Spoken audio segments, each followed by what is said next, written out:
হরিপুর গ্রামে মদন নামে এক গরিব কৃষক বাস করত। মদনের এই পৃথিবীতে আপন বলতে কেউ নেই। পাশের গ্রামের হরিশচন্দ্র মদনের দুঃসম্পর্কের কাকা। হেনা হলো মদনের বউয়ের নাম। হেনা খুব শান্ত স্বভাবের। মদন হেনাকে নিয়ে তার খড়ের চালের ঘরেই থাকতো। মদন তার সামান্য জমিতে চাষ করে যা ফসল ফলাতো তা দিয়ে তাদের সংসার ভালো মতোই চলে যেত। মদনের ঘরের সামনে বিরাট এক নিম গাছ ছিল। গিন্নি, ও গিন্নি, কোথায় গেলে গো? এই যে এইখানে আমি। ওখানে বসে কি করছো তুমি? থালা বাসনগুলো সব কেমন নোংরা হয়ে আছে, এগুলো মেজে পরিষ্কার করছিলাম। এখন ওগুলো রেখে একবার এদিকে আসো দেখি।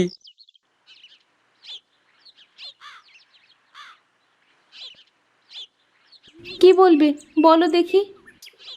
বলি শোনো শোনো, আমি একটু পাশের গ্রাম থেকে ঘুরে আসি। তা এখন এই সময়ে পাশের গ্রামে কি কাজে যাবে শুনি? হরিশ চাচার বাড়িতে যাবো একটু। এ বছরে মাঠে ভালো পানি জমবে, ধানের চাষ করলে ভালো ফল পাওয়া যাবে। দেখি গিয়ে হরিশ কাকার নিকট থেকে ধানের বীজ নিতে হবে। তা হরিশ কাকা তোমাকে ধানের বীজ দেবে? কি যে বলো, দেবে না কেন? আর তাছাড়া আমি তো আর ফ্রিতে নেব না, আমি বীজের বদলে টাকা বা ধানও তো দিয়ে দিতে পারি। এটা ঠিক বলেছো তুমি। ঠিক আছে, গিয়ে দেখো কাকা কি বলে। ঠিক আছে গিন্নি, আমি তাহলে চললুম। তুমি তাড়াতাড়ি রান্না শেষ করো, আমি বাড়ি ফিরে কয়টা মুখে দিয়েই মাঠে চলে যাব। আচ্ছা, তুমি সাবধানে যাও, আমি আমার হাতের কাজ শেষ করি। মদন পাশের গ্রামে যাওয়ার জন্য রওনা দিল। হেনা আবার থালা বাসন মাজতে চলে গেল। মদন বেশ মজার মানুষ। সে সব সময় প্রকৃতির সৌন্দর্যকে উপভোগ করতে ভালোবাসে।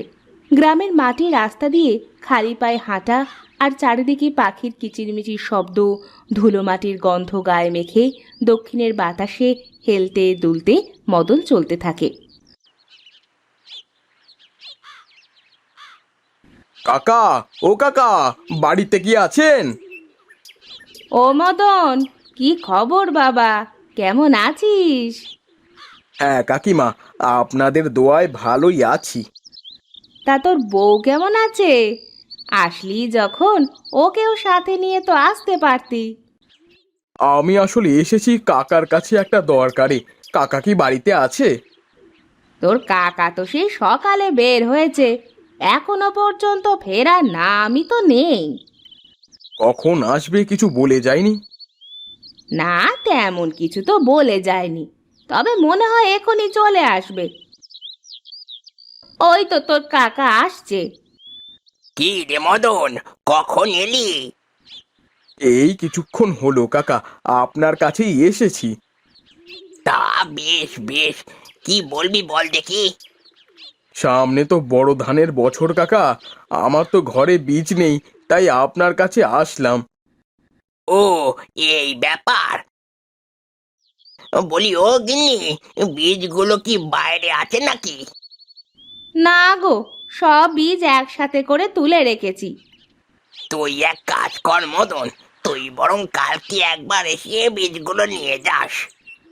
ঠিক আছে কাকা, আজ তাহলে আমি চললুম। মদনকে কিছু খেতে দিও গিন্নি। না কাকা, এখন আর কিছু খাবো না। মাঠে যেতে হবে, আবার জমিতে চাষ দেওয়া লাগবে, পরে এক সময় খাবো। ঠিক আছে তাহলে।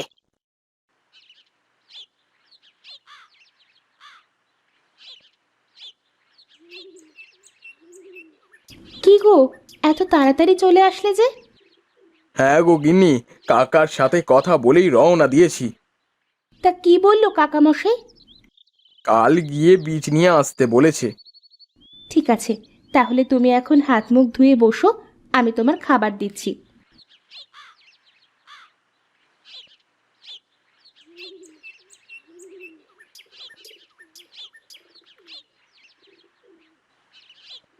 এই নাও, তুমি খাওয়া শুরু করো। পাখাটা নিয়ে আসো একটু, বাতাস করো দেখি, যা গরম পড়েছে।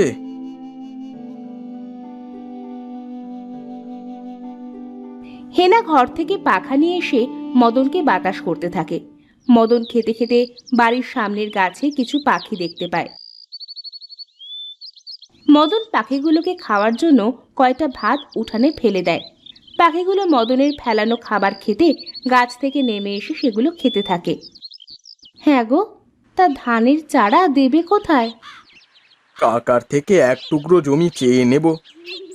সেটাই ভালো হয় তাহলে।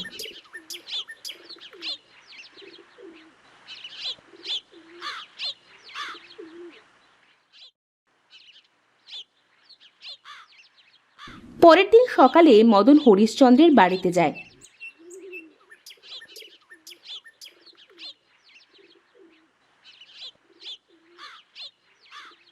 কাকা, ও কাকা, বাড়িতে আছেন? মদন নাকি রে? হ্যাঁ কাকা, কই ধানের বীজগুলো নিতে আসলাম। কই গগিনি, মদনের ধানের বীজগুলো এনে দাও দেখি। দাঁড়াও, এক্ষুনি এনে দিচ্ছি।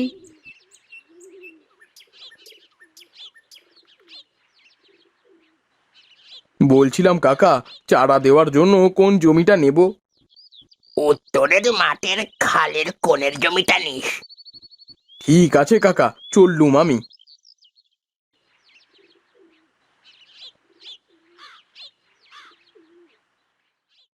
মদন বীজগুলো নিয়ে উত্তরের মাঠে চলে যায়। তারপর বীজগুলো এক এক করে জমিতে বুনে দেয়। কিছুদিনের মধ্যে বীজ থেকে চারা হয়ে যায়।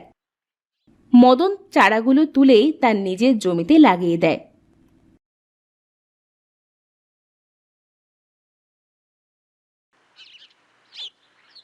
কি গো, জমিতে ধানের কি অবস্থা দেখে এলে?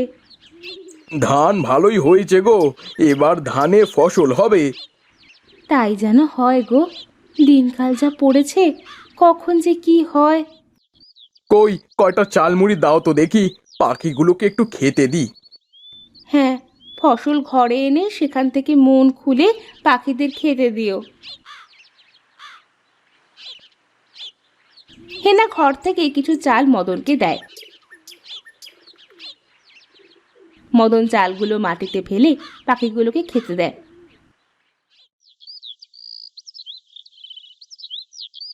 আমি রান্না করতে গেলাম, আমার আবার মেলা কাজ বাকি। ঠিক আছে গিন্নি, তুমি তোমার কাজ করো গিয়ে। হেনা তার কাজে চলে যায়। কিছুদিন পরে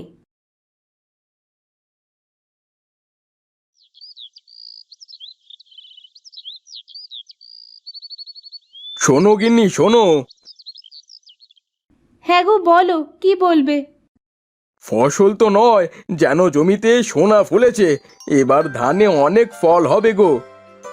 সে তো খুব ভালো কথা গো। যাই যাই, ধান কাটার ব্যবস্থা করে আসি, কালই সব ধান কেটে বাড়িতে নিয়ে আসবো।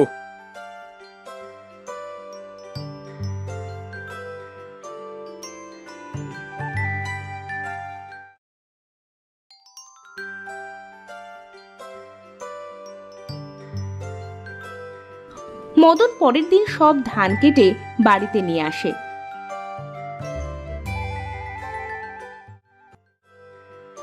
ধান গাছগুলো মাড়াই করে ধান আলাদা করে ঘরের মধ্যে রেখে দেয়।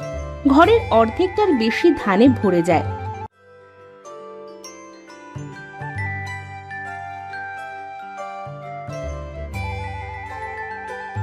মদন আর হেনা সব কাজ শেষ করে রাতে ঘুমিয়ে পড়ে।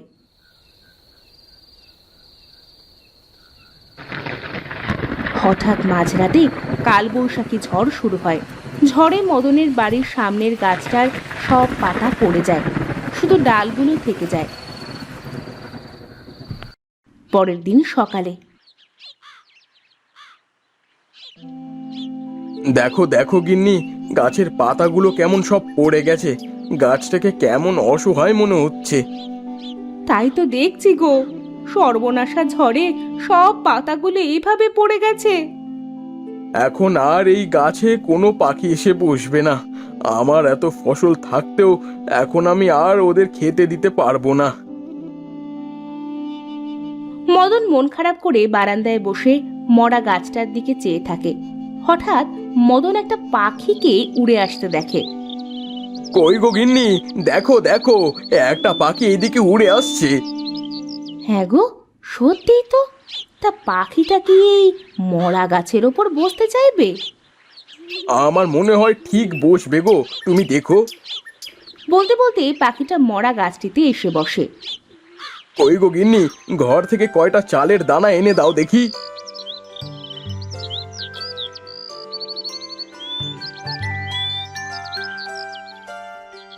হেনা ঘর থেকে কয়টা চালের দানা এনে মদনকে দেয়।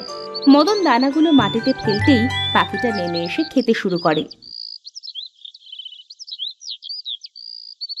দেখো গিন্নি দেখো, পাখিটা দেখতে কি সুন্দর, আর গায়ের রংটা দেখো কেমন সোনার মতো চকচক করছে। হ্যাঁ গো, মনে হচ্ছে এ যেন এক সোনার পাখি। হ্যাঁ গো গিন্নি, দেখেছো, মরা গাছেও সোনার পাখি বসে। এভাবে পরের দিনও পাখিটা আবার আসে। মদন আবার পাখিকে খেতে দেয়। কিছুক্ষণ পর আরো অনেক পাখি আসতে থাকে।